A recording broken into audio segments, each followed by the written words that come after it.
Selama beberapa tahun terakhir, kita terus-menerus mendengar tentang Taiwan.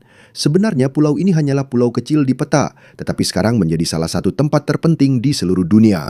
Setiap kali ada berita tentang ketegangan antara Tiongkok dan Taiwan, pemerintah, militer, dan perusahaan besar di berbagai negara langsung memantau situasinya. Tapi kenapa? Mengapa sebuah pulau kecil saja bisa menimbulkan kekhawatiran besar bagi negara-negara terkuat di dunia? Untuk memahami hal itu, kita perlu kembali ke sebuah perang yang dimulai lebih dari 80 tahun yang lalu. Sebuah perang yang tidak pernah benar-benar berakhir, yaitu Perang Saudara Tiongkok. Tapi sebelum kita mulai pembahasannya, saya ingin meminta satu like dari Anda dan jangan lupa subscribe channel kita. Ini sudah sangat membantu kami para pembuat konten, jadi mari kita mulai.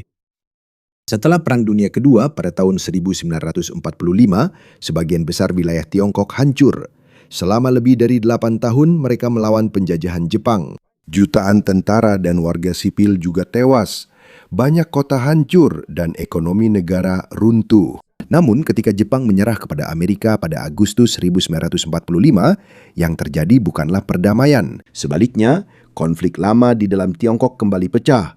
Dua kelompok sama-sama ingin memimpin negara. Yang pertama adalah Kuomintang atau KMT yang dipimpin oleh Chiang Kai-shek. Mereka adalah pemerintah resmi Tiongkok pada saat itu dan diakui oleh banyak negara, termasuk Amerika Serikat. Yang kedua adalah Partai Komunis Tiongkok atau PKT yang dipimpin oleh Mao Zedong. Kedua kelompok ini sudah lama bermusuhan. Sebenarnya sebelum kedatangan orang Jepang, mereka sudah saling bertarung untuk menguasai Tiongkok. Mereka hanya sementara bersatu ketika Jepang menduduki negara tersebut. Saat itu mereka memiliki musuh yang sama sehingga terpaksa bekerja sama. Namun meskipun mereka berada di pihak yang sama melawan Jepang, perselisihan di antara mereka tidak pernah hilang. Sementara seluruh dunia sibuk dengan perang, ketegangan antara kedua kubu terus meningkat. Setelah Jepang menyerah, pertanyaan yang sudah lama tidak terjawab segera muncul kembali. Siapa yang benar-benar akan memimpin Tiongkok? Apakah nasionalis Chiang Kai-shek atau komunis Mao Zedong? Di atas kertas tampaknya kubu Chiang jauh lebih unggul. Mereka memiliki jutaan tentara. Mereka mendapat dukungan dari Amerika Serikat. Mereka memiliki akses ke lebih banyak senjata, kendaraan, pesawat, dan perlengkapan militer. Sekilas tampaknya mustahil untuk mengalahkan mereka. Namun, para komunis melihatnya secara berbeda. Sementara KMT menguasai banyak kota besar, CCP diam-diam memperkuat pengaruhnya di provinsi-provinsi dan desa-desa. Banyak petani mendukung mereka karena janji-janji reformasi agraria dan perubahan sosial. Perlahan pengaruh mereka semakin meluas di pedesaan. Wilayah ini tidak terlalu dijangkau oleh pemerintah pusat. Sementara itu ada satu lagi wilayah yang sangat penting yang sama-sama ingin dikuasai oleh kedua belah pihak. Ini adalah Manchuria di bagian utara Tiongkok. Pada masa perang wilayah ini dijadikan pusat industri Jepang di Asia. Banyak pabrik, jalur kereta api, senjata, dan infrastruktur ditemukan di sana. Singkatnya, siapapun yang bisa menguasai Manchuria akan memiliki keuntungan besar dalam perang yang akan datang. Namun, ada masalah. Sebelum pasukan Chiang sampai di sana, Uni Soviet sudah lebih dulu masuk. Pada hari-hari terakhir Perang Dunia Kedua, Soviet menyerang pasukan Jepang di wilayah ini. Dan merekalah yang pertama menguasai daerah tersebut. Karena hal ini, situasinya menjadi lebih rumit karena tiba-tiba yang terlibat bukan hanya orang Tiongkok, tetapi juga dua kekuatan terbesar yang nantinya juga akan saling berhadapan dalam Perang Dingin. Dan mereka adalah Amerika Serikat dan Uni Soviet. Sementara ketegangan semakin memuncak, ada satu pertanyaan yang mulai muncul. Jika kedua belah pihak sama-sama tidak mau menyerah dan sama-sama ingin menguasai seluruh Tiongkok, apakah perang baru masih bisa dihindari? Mari kita bahas ini lebih lanjut. Banyak pejabat di kubu Chiang Kai-shek sibuk mengendalikan kota-kota besar. Dan di sisi lain, pengaruh kaum komunis diam-diam semakin meluas di provinsi-provinsi. Mereka secara perlahan menambah wilayah yang mereka kuasai. Semakin banyak petani yang menjadi pendukung mereka. Mereka juga mendapatkan lebih banyak pejuang baru yang bergabung dengan barisan mereka. Singkatnya, sementara KMT tampaknya menguasai kota-kota utama, PKT justru semakin kuat di daerah-daerah di antara kota-kota tersebut. Dan seiring kedua belah pihak semakin meluas, pertempuran pun menjadi lebih sering terjadi. Pada tahun 1946, Manchuria menjadi pusat pertempuran sengit. Baik KMT maupun CCP sama-sama tahu bahwa wilayah ini sangat penting. Siapapun yang bisa menguasai wilayah ini akan memiliki keuntungan besar dalam seluruh perang. Amerika Serikat kembali mencoba menghentikan situasi yang semakin memburuk. Gencatan senjata baru diadakan melalui negosiasi yang dipimpin oleh Jenderal George Marshall. Namun seperti perjanjian-perjanjian sebelumnya, tidak ada yang benar-benar saling percaya. Kedua belah pihak sama-sama menggunakan setiap jeda untuk bersiap menghadapi pertempuran berikutnya. Di pihak Chiang Kai-shek, dia percaya bahwa dia harus segera menghancurkan lawannya, CCP, sebelum mereka benar-benar menjadi kuat. Baginya, tidak mungkin ada Tiongkok yang stabil selama masih ada tentara komunis yang terpisah dan terus berkembang. Sementara itu, CCP memanfaatkan setiap gencatan senjata untuk memperkuat posisi mereka di bagian timur Laut Tiongkok. Ketika pasukan Soviet meninggalkan beberapa wilayah di Manchuria, para komunis dengan cepat masuk dan merebut kendali atas kota-kota penting. Salah satunya adalah Harbin, salah satu kota terbesar di wilayah tersebut. Karena itu, kehadiran mereka di Tiongkok Utara semakin kuat. Namun pada bulan Juni 1946, Chiang memutuskan untuk mengakhiri pembicaraan. Dia melancarkan serangan besar-besaran terhadap PKT. Ini adalah salah satu operasi militer terbesar dalam seluruh perang saudara. Dari berbagai arah, pasukan KMT menyerang secara bersamaan. Target mereka adalah mengepung dan menghancurkan pasukan utama komunis. Sekilas, rencana itu tampak berhasil. Banyak unit PKT terpaksa mundur. Beberapa kelompok mengalami kerugian besar. Banyak kota kecil maupun kota besar kembali jatuh ke tangan pemerintahan nasionalis. Namun, ada satu masalah besar. Mereka tidak bisa menangkap pasukan utama PKT. Alih-alih bertarung secara langsung, para komunis sering mundur ketika mereka berada dalam posisi yang tidak menguntungkan. Ketika mereka melihat kesempatan, mereka tiba-tiba menyerang unit-unit KMT yang terpisah. Ini adalah strategi yang sudah lama digunakan oleh Mao, menghindari musuh yang kuat dan menyerang bagian-bagian lemah dari pasukan, melemahkan musuh secara perlahan sampai mereka kehilangan kekuatan. Karena itu, meskipun KMT berhasil merebut banyak wilayah, pada akhir tahun 1946 mereka masih belum mencapai tujuan terpenting mereka. Pasukan utama PKT masih utuh.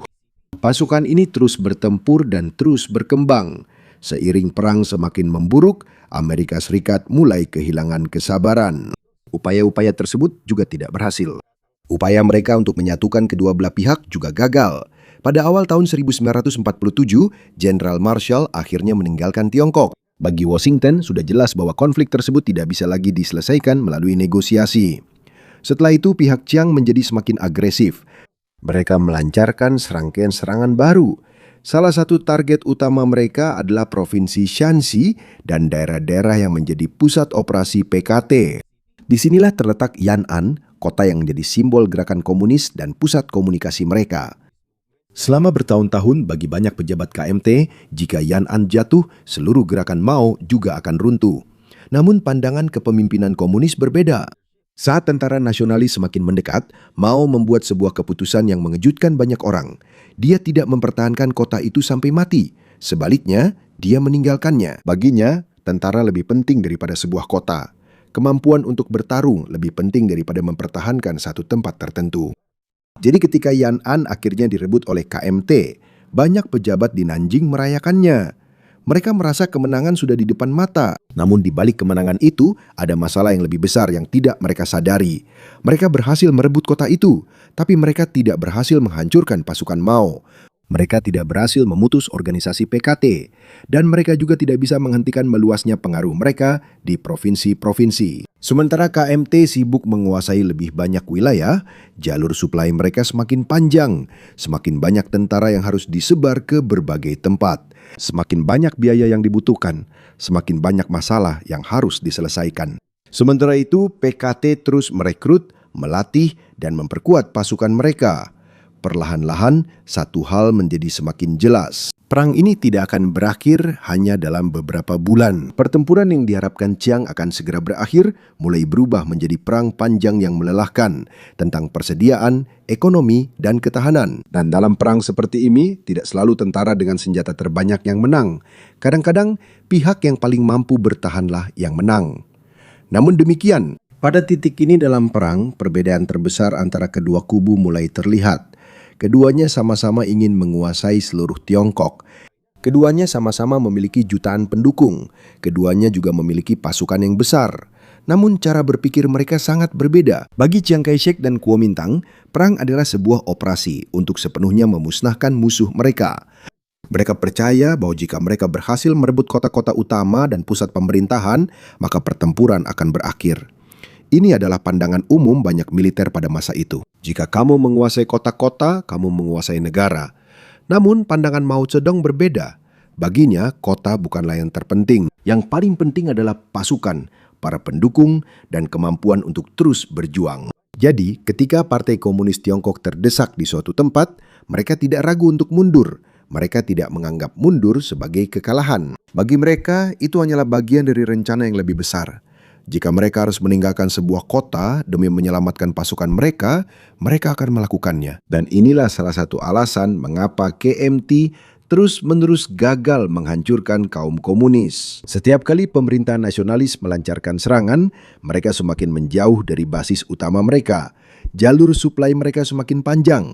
Kota-kota yang harus mereka jaga semakin banyak. Jumlah tentara yang terikat di garnisun dan pos pemeriksaan juga semakin banyak. Di peta, seolah-olah kendali mereka semakin luas. Namun dalam kenyataannya, setiap wilayah baru yang mereka kuasai justru menjadi beban. Ini seperti seseorang yang terus membeli tanah, tapi tidak ada cukup orang untuk menjaga semuanya. Sementara itu, situasi di pihak Partai Komunis Tiongkok justru sebaliknya. Mereka terus merekrut tentara baru. Mereka terus memperkuat organisasi mereka. Koordinasi mereka di berbagai wilayah juga semakin baik. Menjelang akhir tahun 1947, pasukan mereka sudah berkembang pesat. Mereka memiliki lebih banyak artileri. Mereka juga memiliki lebih banyak senapan mesin dibandingkan tahun-tahun sebelumnya. Dan yang terpenting, mereka kini lebih percaya diri untuk beralih dari bertahan ke menyerang. Perlahan-lahan arah perang mulai berubah. Pihak yang dulunya selalu mundur, kini mulai melakukan serangan. Sementara itu, pihak yang dulunya dominan, kini terpaksa bertahan di banyak tempat sekaligus. Pada tahun 1947, PKT melancarkan serangkaian serangan balasan besar-besaran. Alih-alih menghadapi seluruh pasukan KMT sekaligus, mereka memilih kota-kota dan unit-unit yang terpisah dari kekuatan utama. Ketika bantuan datang dari daerah terdekat, mereka menghadangnya di jalan. Setelah itu, mereka menyerang. Hal ini terjadi berulang kali di berbagai bagian Tiongkok Utara. Karena itu, banyak komandan KMT mulai takut mengirim bala bantuan. Setiap konvoi yang berangkat mungkin tidak akan kembali lagi. Seiring waktu, moral banyak pasukan nasionalis mulai menurun. Ada yang menyerah, ada yang melarikan diri, dan bahkan ada seluruh unit yang berpindah ke pihak PKT.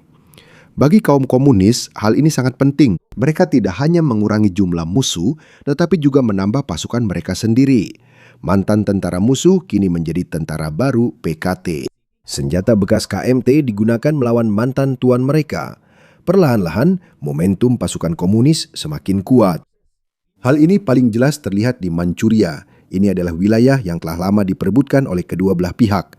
Pada awalnya, KMT masih menguasai sebagian besar kota-kota penting di sana. Mereka memiliki ratusan ribu tentara dan banyak perlengkapan dari Amerika Serikat. Di atas kertas, mereka masih yang terkuat. Namun dalam pertempuran yang sebenarnya, mereka perlahan-lahan dikepung. Seiring dengan meluasnya kontrol PKT di pedesaan dan jalur suplai, garnisun-garnisun KMT mulai terpisah satu sama lain. Satu persatu, koneksi mereka terputus. Satu persatu, wilayah kekuasaan mereka menyusut. Pada tahun 1948, menjadi jelas bahwa pertempuran besar untuk Manchuria akan segera dimulai. Dan hasil dari pertempuran ini tidak hanya akan menentukan nasib wilayah tersebut. Kemungkinan besar hal ini juga akan menentukan siapa yang akan menjadi pemimpin sejati berikutnya dari seluruh Tiongkok. Dalam beberapa bulan ke depan akan terjadi salah satu kampanye terpenting dalam seluruh perang saudara Tiongkok. Serangkaian pertempuran yang akan mengubah keseimbangan kekuatan di Asia dan membawa Partai Komunis lebih dekat ke kemenangan terbesar mereka. Saat perang semakin memanas, bukan hanya tentara yang menderita, dampaknya bahkan lebih berat bagi orang-orang biasa. Di setiap desa yang dikuasai oleh pasukan baru, hukum berubah, pemimpin berubah, dan terkadang siapa yang aman dan siapa yang dalam bahaya juga berubah. Di daerah-daerah yang dikuasai oleh PKT, salah satu janji terbesar mereka adalah tanah untuk para petani miskin. Bagi banyak petani saat itu, ini adalah hal yang sangat besar. Karena sistem lama, banyak keluarga bekerja di tanah yang sebenarnya bukan milik mereka. Jadi ketika para komunis mengatakan bahwa mereka akan mengurangi sewa tanah dan membagikan tanah milik tuan tanah kaya, banyak orang yang mendengarkan. Ini tidak berarti bahwa semua petani langsung benar-benar percaya pada komunisme. Banyak yang alasannya lebih sederhana. Mereka ingin menjadi petani, mereka ingin memiliki tanah sendiri, dan ketika mereka sudah menerima tanah itu, mereka takut tuan tanah lama akan kembali dan mengambil dia lagi. Jadi banyak dari mereka yang terpaksa bergantung pada PKT, karena itu yang mereka anggap sebagai cara untuk melindungi kehidupan baru mereka. Tapi proses ini tidaklah bersih. Di beberapa tempat, reformasi agraria menjadi penuh kekerasan. Ada tuan tanah dan lebih banyak lagi petani kaya yang dipermalukan di depan umum. Ada yang dituduh sebagai pengisap, ada yang dihukum, dan dalam beberapa kasus ada yang dibunuh. Menurut beberapa sejarawan, sulit untuk menentukan jumlah pastinya, tetapi jelas bahwa banyak warga sipil menjadi korban kekerasan politik selama masa Perang Saudara. Di pihak KMT, bentuk penderitaannya berbeda. Di wilayah yang dikuasai pemerintahan nasionalis, ekonomi runtuh, harga makanan dan kebutuhan pokok melonjak tinggi. Uang tabungan banyak keluarga tiba-tiba hampir tidak ada nilainya. Seperti kamu memegang uang hari ini, tapi besok nilainya sudah jauh berkurang dan hanya bisa membeli lebih sedikit. Dan selama beberapa tahun, hiperinflasi semakin parah. Semakin tinggi harga, semakin banyak orang yang kelaparan. Semakin banyak orang yang kelaparan, semakin menurun kepercayaan mereka kepada pemerintah. Di bekas wilayah yang pernah diduduki Jepang, ada masalah tambahan. Ada warga sipil yang dicurigai telah bekerja sama dengan Jepang. Ada mantan tuan tanah yang kembali dan menagih utang atau sewa. Ada juga tentara yang mengambil makanan, pakaian, dan persediaan karena mereka sendiri juga sangat kekurangan. Jadi bagi banyak orang Tionghoa biasa, seolah-olah tidak ada lagi pihak yang aman. Ketika Partai Komunis Tiongkok datang, ada rasa takut terhadap kampanye politik dan hukuman. Ketika Kuomintang datang, ada rasa takut terhadap korupsi, kelaparan, pengambilan paksa persediaan, dan jatuhnya nilai uang. Inilah poin pentingnya. Bukan hanya senjata dan tank yang memenangkan perang. Bagian besarnya adalah siapa yang lebih dipercaya oleh rakyat. Dan saat krisis semakin parah di wilayah Kuomintang, propaganda Partai Komunis Tiongkok semakin mudah masuk. Banyak tentara nasionalis yang sudah sangat lelah. Banyak dari mereka dipaksa untuk bertempur. Tidak semua ingin mati demi pemerintah yang sudah tidak mereka percayai lagi. Jadi ketika Partai Komunis Tiongkok mengatakan bahwa mereka bisa menyerah, pulang, atau bergabung dengan pasukan baru, banyak yang mendengarkan. Disinilah momentum pasukan komunis semakin kuat. Mereka tidak hanya menang dalam pertempuran, mereka juga mengambil tentara, senjata, makanan, dan persediaan musuh. Pada tahun 1948, pasukan Mao bukan lagi sekadar pasukan gerilya. Mereka sudah lebih terorganisir. Artileri mereka juga sudah jauh lebih besar. Mereka sudah lebih mampu bertempur dalam operasi besar. Dan bukti paling jelas dari hal ini adalah kampanye Huaihai. Target dari kampanye ini adalah Suzhou, sebuah simpul jalur kereta api yang sangat penting. Jika kamu menguasai Suzhou, kamu mengendalikan sebagian besar pergerakan pasukan dan suplai di Tiongkok Tengah. Jadi bagi KMT, mereka harus mempertahankannya. Bagi CCP, mereka harus merebutnya. Di sini, kedua belah pihak mengumpulkan jumlah tentara yang sangat besar. Ini adalah salah satu pertempuran terbesar setelah Perang Dunia Kedua. Pada awalnya, KMT masih memiliki keunggulan. Mereka memiliki kendaraan lapis baja, artileri, dan dukungan udara. Tapi mereka memiliki masalah yang terus-menerus muncul sepanjang perang. Koordinasi mereka lemah, pengambilan keputusan lambat, dan beberapa komandan takut bergerak karena khawatir akan disergap. Sementara itu CCP menggunakan strategi yang sama yang sudah lama mereka terapkan. Kepung dengan unit-unit terpisah, potong jalur mundur, cegah bala bantuan, lalu habisi musuh dengan kelaparan, kedinginan, dan tekanan terus-menerus. Semakin lama pertempuran berlangsung, semakin buruk kondisi para tentara KMT. Makanan kurang, suplai terbatas, dan cuaca dingin. Ada tentara yang hampir tidak punya makanan lagi. Pada akhirnya, sebagian besar pasukan KMT di Huaihai jatuh. Kekalahan ini hampir mengakhiri harapan Chiang Kai-shek untuk mempertahankan Tiongkok daratan. Sementara itu, pasukan komunis juga menyerang di utara. Target mereka adalah daerah di sekitar Beijing dan Changjin, Tianjin. Pertahanan KMT satu persatu terputus. Tianjin diserang dan jatuh setelah pertempuran sengit di dalam kota. Setelah itu semakin jelas bahwa pemerintah nasionalis tidak lagi mampu menghentikan kemajuan PKC. Pada Januari 1949, pasukan komunis memasuki Beijing. Ini adalah simbol besar. ini bukan sekadar penaklukan sebuah kota. Ini adalah sebuah tanda bahwa musuh lama yang dulu diremehkan oleh KMT sekarang memiliki kemampuan untuk memasuki salah satu kota terpenting di Tiongkok. Pada bulan yang sama, Chiang Kai-shek mengundurkan diri sebagai presiden. Namun ini tidak berarti dia benar-benar melepaskan kekuasaan. Dia masih memegang pengaruh besar di militer. Rencananya sekarang adalah mundur ke selatan dan membuat garis pertahanan di Sungai Yangtze. Dia berharap pasukan komunis sudah lelah setelah pertempuran berturut-turut. Namun Mao tidak berhenti. Alih-alih beristirahat lama, dia melanjutkan ofensifnya. Pada musim semi tahun 1949, pasukan komunis menyeberangi Sungai Yangtze. Banyak unit KNT yang tidak lagi bertempur dengan sungguh-sungguh. Ada yang mundur, ada yang menyerah, dan ada juga yang melarikan diri ke selatan. Setelah itu Nanjing, bekas ibu kota pemerintahan nasionalis, jatuh. Shanghai, kota ekonomi terpenting di Tiongkok, kemudian jatuh juga. Partai Komunis Tiongkok mencoba merebut kota itu tanpa sepenuhnya menghancurkan Shanghai karena kota itu sangat penting bagi ekonomi negara. Dalam beberapa bulan saja, sisa kendali KMT di daratan utama runtuh. Dan pada 1 Oktober 1949, Mao Zedong mendeklarasikan berdirinya Republik Rakyat Tiongkok di Beijing. Bagi PKT, ini adalah awal dari Tiongkok yang baru. Bagi KMT, ini adalah akhir dari kekuasaan mereka di daratan utama. Namun cerita tidak berakhir di sini, karena meskipun Mao sudah menguasai Beijing, Nanjing, dan Shanghai, masih ada satu tempat yang belum bisa dia kendalikan, sebuah pulau di seberang lautan, Taiwan. Dan di sanalah babak besar berikutnya dari ketegangan dimulai, yang hingga kini masih dirasakan oleh seluruh dunia. Pada akhir tahun 1949, hasil perang sudah jelas. Hampir seluruh Tiongkok daratan sudah berada di bawah kendali Partai Komunis. Satu persatu kota-kota jatuh. Satu persatu pasukan KMT yang tersisa menyerah. Dan saat pasukan komunis semakin mendekat, Chiang Kai-shek terpaksa membuat keputusan terpenting dalam hidupnya. Dia sudah tidak mampu lagi mempertahankan daratan utama. Pasukan yang tersisa juga tidak cukup untuk menghentikan kemajuan CCP.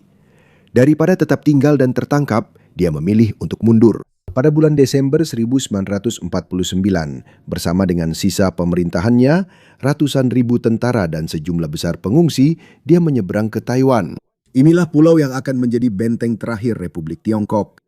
Namun yang terjadi bukan sekedar perpindahan. Taiwan sudah memiliki sejarahnya sendiri sebelum pasukan Chiang datang. Sejak tahun 1895, pulau ini sudah dikuasai oleh Jepang setelah Perang Tiongkok-Jepang pertama. Selama hampir 50 tahun, satu generasi penuh orang Taiwan tumbuh di bawah pemerintahan Jepang. Jadi ketika pulau ini kembali ke kendali Tiongkok setelah Perang Dunia Kedua, hubungan antara penduduk lokal dan pemerintahan baru dari daratan tidak langsung berjalan dengan baik. Banyak orang Taiwan merasa seolah-olah mereka hanya berganti penguasa. Tidak lama kemudian, ketegangan pun meledak. Pada Februari 1947, terjadi protes besar-besaran terhadap pemerintah. Yang terjadi selanjutnya adalah salah satu bagian paling kelam dalam sejarah Taiwan. Menurut para sejarawan, ribuan warga sipil tewas dalam penindasan yang kemudian dikenal sebagai Insiden 28 Februari atau Insiden 228. Hingga sekarang, peristiwa ini masih menjadi salah satu kejadian paling penting dalam sejarah Taiwan. Ketika para pengungsi dan tentara dari daratan tiba pada tahun 1949, KMT dengan cepat mengubah pulau itu menjadi benteng militer yang besar. Mereka membangun pertahanan, melatih tentara. Dan selama bertahun-tahun, mereka masih berharap suatu hari nanti bisa merebut kembali daratan Tiongkok. Namun di seberang laut, Mao juga menghadapi masalah lain.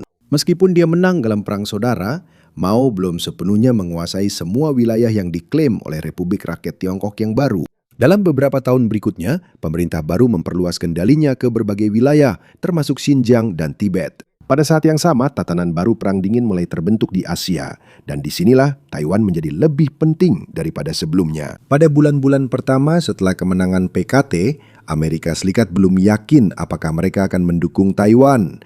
Faktanya, ada pernyataan dari pemerintahan Presiden Harry Truman saat itu yang menunjukkan bahwa mereka tidak ingin terlibat langsung dalam urusan pulau tersebut. Taiwan tampaknya sendirian. Sepertinya tidak ada yang bisa menghentikan kemungkinan serangan dari Tiongkok komunis. Namun, semuanya berubah pada tahun 1950. Perang Korea meletus. Tiba-tiba banyak pejabat di Washington percaya bahwa pengaruh komunisme bisa meluas di Asia Timur. Karena hal ini, Amerika Serikat memutuskan untuk melindungi Taiwan dari kemungkinan serangan. Salah satu langkah terpenting adalah mengirim armada ke-7 ke Selat Taiwan. Keputusan sederhana itu memiliki dampak yang sangat besar dalam sejarah. Karena kehadiran Amerika menjadi lebih sulit bagi Beijing untuk melakukan serangan besar-besaran ke Taiwan. Dan karena itu, kedua pemerintahan tetap terpisah. Satu Tiongkok di daratan utama dan satu Republik Tiongkok di Taiwan. Hingga sekarang, dampak dari peristiwa-peristiwa itu masih bisa dirasakan. Namun sebelum kita sampai ke masa sekarang, ada satu pertanyaan penting. Mengapa Partai Komunis Tiongkok bisa menang? Mengapa KMT kalah padahal mereka memiliki lebih banyak tentara, lebih banyak senjata dan dukungan yang lebih luas dari negara lain pada awal perang? Salah satu alasan terbesar adalah hilangnya kepercayaan rakyat sendiri terhadap pemerintahan nasionalis. Setelah pertempuran panjang melawan Jepang, negara ini sudah lelah. Para tentaranya juga sudah lelah. Banyak dari mereka yang kelaparan, banyak yang hanya ingin pulang. Semakin lama perang berlangsung, semakin banyak yang membelot, semakin banyak yang menyerah, dan semakin banyak pula yang berpihak kepada PKC. Bersamaan dengan itu, masalah korupsi di beberapa bagian pemerintahan KMT semakin parah. Ekonomi jatuh, harga-harga kebutuhan pokok melonjak, rakyat biasa semakin kesulitan. Sementara itu, meskipun sistem PKC tidak sempurna, mereka berhasil menunjukkan arah alternatif bagi banyak petani dan komunitas miskin. Mereka memberikan reformasi yang dianggap lebih bermanfaat oleh banyak orang di pedesaan. Di bidang militer, struktur komando mereka lebih terorganisir, koordinasinya juga lebih baik, rencana jangka panjang mereka lebih jelas. Dan seiring dengan semakin kuatnya pasukan mereka, kemampuan mereka untuk melakukan operasi besar juga semakin meningkat. Di sisi lain, pasukan KMT berulang kali terpaksa mempertahankan terlalu banyak wilayah secara bersamaan. Mereka perlahan kehabisan orang, persediaan, dan waktu. Singkatnya, ini bukan hanya perang para tentara. Ini juga merupakan perang sistem, perang ekonomi, perang kepemimpinan, dan perang untuk mendapatkan dukungan dari rakyat biasa. Pada tanggal 1 Oktober 1949, Mao Zedong secara resmi mendeklarasikan berdirinya Republik Rakyat Tiongkok di Beijing. Bagi banyak orang, itulah akhir dari Perang Saudara Tiongkok. Namun secara teknis, tidak pernah ada perjanjian damai resmi antara kedua pihak. Tidak ada perjanjian formal yang menyatakan bahwa perang telah berakhir. Dan itulah alasan mengapa isu Taiwan tetap menjadi salah satu titik panas geopolitik paling rawan di dunia hingga saat ini. Ketegangan yang dimulai sejak Perang Saudara tahun 1940-an itu sebenarnya tidak pernah benar-benar hilang. Bentuknya saja yang berubah. Dan selama lebih dari 70 tahun, pertanyaan yang belum sepenuhnya terjawab tetap sama. Akankah Tiongkok dan Taiwan bersatu kembali? Atau akankah mereka tetap menempuh jalan terpisah selama dekade-dekade mendatang? Dan seiring Tiongkok terus menguat, sementara Amerika terus mendukung Taiwan, bab yang dimulai sejak Perang Saudara Tiongkok tetap terbuka. Sebuah perang yang tidak hanya membentuk Tiongkok modern, tetapi juga terus memengaruhi keseimbangan kekuatan di seluruh dunia hingga saat ini.